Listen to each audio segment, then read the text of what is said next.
In the heart of Ngolo, where golden savannas kissed the sky and rivers once flowed like silver ribbons, there stood an ancient baobab tree, its roots thick as elephant tusks, its branches heavy with stories long forgotten. Beneath its shade, half buried in earth and time, rested a drum, dust-caked, cracked, feared. The villagers avoided it. Even the wind seemed to hush when it passed over the drum's surface. It was said that once it had called to the skies, summoning rains in times of drought. But when greed tainted its purpose, the drum fell silent, and so did the rains. Yet Kofi, a boy with restless curiosity and eyes that always seemed to search the horizon, sat near it every evening. He'd sketch shapes in the dirt, animals, trees, sometimes even the drum itself. Why fear something that can't even make a sound? He wondered aloud one day. His grandmother, Nana Abeni, sat nearby, weaving a basket from dry reeds. Her hands moved slowly, but her voice was steady. Because, child, some things don't need to make a sound to be heard. Kofi tilted his head, frowning.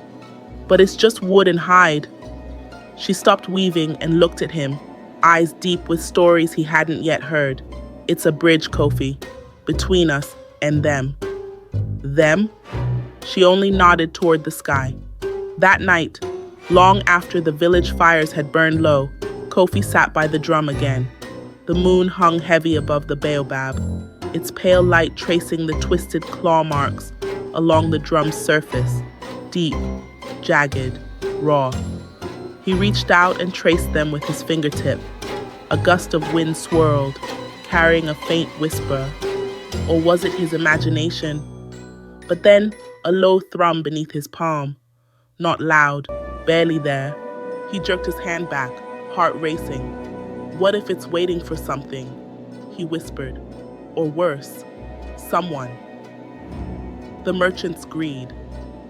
A week later, under a blistering sun, a stranger arrived. The village dogs barked first, their howls cutting through the dusty air as a cart creaked into Ngolo, pulled by a gaunt mule. At the reins sat a merchant, tall, wiry, with sharp eyes that flickered over the villagers like they were price tags. Gold rings lined his fingers, and his robe shimmered despite the dust. He wasn't here for grain, nor cattle. His gaze locked onto the baobab and the drum. "What's that?" he asked a nearby boy. The boy shrank back, cursed. The merchant smiled, thin, humorless, or valuable. He approached Nana Abeni, who sat sorting herbs outside her hut. "The drum, I'll buy it." She didn't look up. "Not everything's for sale." He crouched beside her. "Everything has a price." Finally, her eyes met his, and some things cost more than coin. But greed is louder than wisdom. That night, under a moonless sky, the merchant returned, his lantern flickering shadows against the baobab's wide trunk. The drum sat silent. He pulled at it, roots snapping free, earth crumbling. When he finally hoisted it into his cart, a low growl echoed through the trees. He hesitated, then struck the drum once with his palm. No sound, but the ground trembled. He didn't notice. But something else did. As he vanished into the dark, Kofi stood hidden behind the tree, breath shallow, heart loud in his ears. He hadn't stopped him, and he felt it. Something terrible had begun. The drought deepens. The sky sealed shut. Days stretched into weeks. The sun blazed hotter, crueler. Crops shriveled into brittle husks.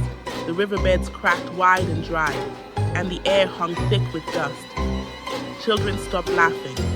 Even the baobab's roots, once deep and strong, now curled upward like withered fingers. The villagers gathered under its thinning branches. "Why won't the rains come?" an elder asked, voice hoarse. Nana Abeni's shoulders sagged with the weight of old knowledge. "Because we let the bridge be broken." Kofi couldn't meet her eyes.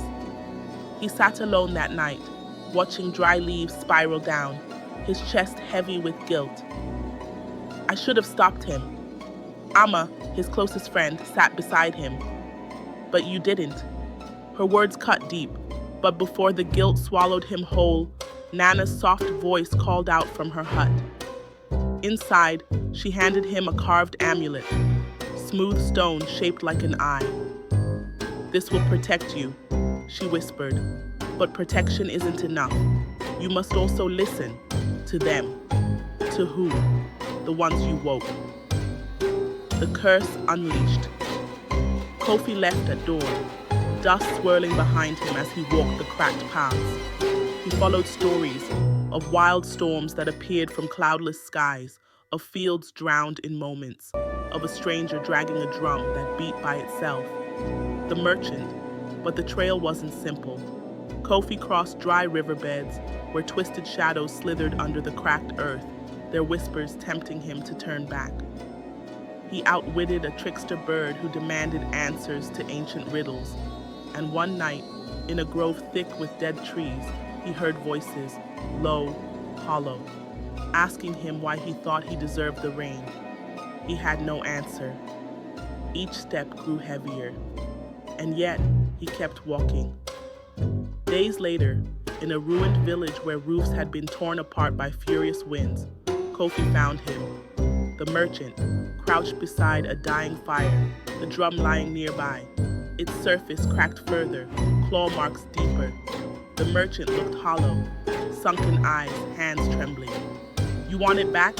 He rasped. Take it. I can't stop it. What did you do? Kofi demanded. I tried to sell it, but it wouldn't let me. Every time I struck it, storms followed. But not rain. Never rain. Kofi stepped toward the drum. It's not cursed. The merchant's laugh was dry, broken. Then what is it? Angry.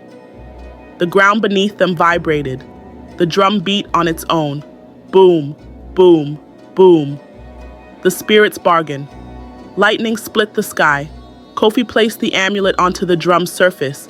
It hissed, claw marks glowing like hot coals. Wind howled around them, dust swirling into violent spirals. A voice, deep, ancient, filled the air. You broke the bond. Kofi's heart pounded. It wasn't me. I'm trying to fix it. Silence.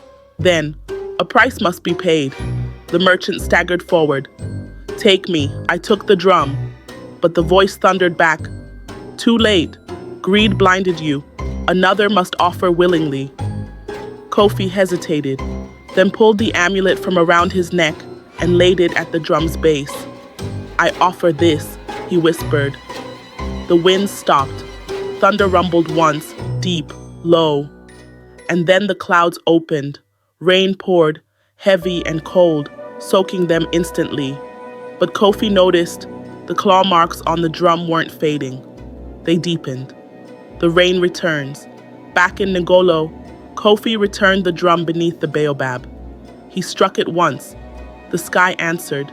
Rain poured in sheets, washing the dust from the village, filling the dry riverbeds, turning the cracked earth into soft mud.